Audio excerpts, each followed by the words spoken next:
আজ বানাচ্ছি আমাদের গ্রামের খুবই মজার একটি ঐতিহ্যবাহী পিঠা কানমুছরি। প্রথমে খেজুরের রস ভালো করে ঘন করে নিলাম। তারপর রসটা একটু ঠান্ডা করে এর সাথে চাউলের আটা মিশিয়ে চুলায় হালকা তাপে নেড়ে সুন্দর একটি খামির তৈরি করলাম। খামির তৈরি হয়ে গেলে ঠান্ডা হওয়ার জন্য পাশে রেখে দিলাম। এবার শুরু করলাম দুধের খিরসা বানানো। দুধ ঘন করে মিষ্টি স্বাদের খিরসা তৈরি করে নিলাম, যা হবে পিঠার ভেতরের পুর।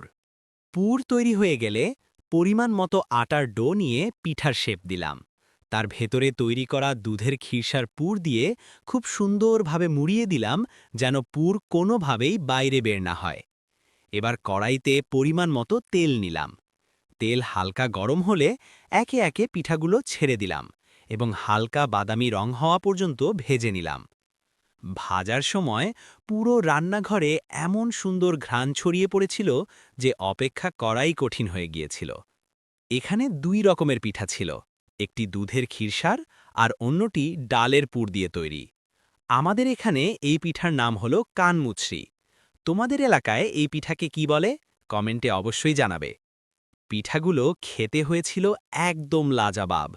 গরম গরম পিঠা মুখে দিতেই ভেতরের নরম পুর আর বাইরের মচমচে স্বাদ মন ভরে দিল। একবার খেলে বারবার খেতে ইচ্ছা করবে। এতটাই মজার হয়েছিল এই কানমুচড়ি পিঠা।